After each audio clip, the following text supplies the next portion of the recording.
Gas prices could be going up in California, but nobody can tell us by how much. That's after the Air Resources Board approved changes to the low carbon fuel standard, as we reported on Friday.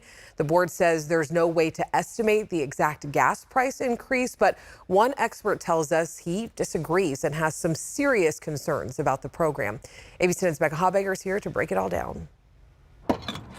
No driver likes high gas prices, but some tell us they're willing to absorb modest increases if it helps combat climate change. If it's going to help the environment, I don't mind. California drivers can expect to see prices rise in coming months after the Air Resources Board approved changes Friday to the Low Carbon Fuel Standard, or LCFS. That's a program aimed at helping the state meet its climate goals and reduce pollution. The LCFS is one of the state's most important and influential climate programs. But just how much gas prices will go up is unknown. The Air Resources Board says no model can accurately predict future credit prices, future transportation fuel prices, or pass-through cost for retail gasoline or diesel. We need to have an honest conversation about what we're asking people to do, what it's going to cost, and whether or not it's working for the climate. And I think on all of those fronts, this process was a deep disappointment. Danny Cullen Ward is a senior fellow at the University of Pennsylvania's Kleinman Center for Energy Policy. He published a report last month on California's low carbon fuel standard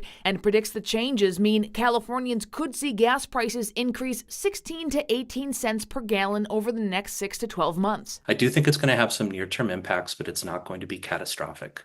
When you look out longer to 2030 or 2035, the potential for this program to add substantially more to fuel prices becomes much more likely and much more concerning. And I think that's an issue that the regulator is failing to take seriously. This is going to cost motorists more money. Republican State Senator Roger Nilo says he's concerned how this change happened in the first place. We have a board, the California Air Resources Board, that has complete authority to do things like this that affects everyday Californians' lives and pocketbooks. And they're completely unaccountable. Board members are appointed, not elected. Cullen Ward says that concerns him too, and he doesn't think the low carbon fuel standard is effective. I don't think this is climate policy. I think this is regulatory capture. I think this is a handout to special interests. I think everybody who cares about either climate or the cost of energy needs to be concerned about a better run process and more accountability. The board's executive officer posted on X saying the LCFS generates $4 billion annually in private sector investment that cleans up Californians' transportation sector,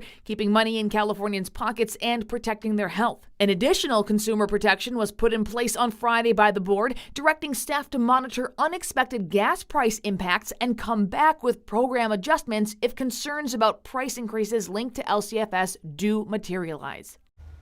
Becca joining us right now. Becca, you did reach out to the Air Resources Board to get a response to some of the criticism, right? Right. The board didn't get back to me, but I did reference that thread on X you saw. It also says Friday's decision doesn't kick in any kind of automatic increase in price. This is a price impact consumers will likely see roll out sometime in the second half of 2025. More gradually, experts tell me. I also reached out to the governor's office, who directed us back to the Air Resources Board. And you already know this is a story that we will continue to follow. Becca, thanks for the update. We appreciate it.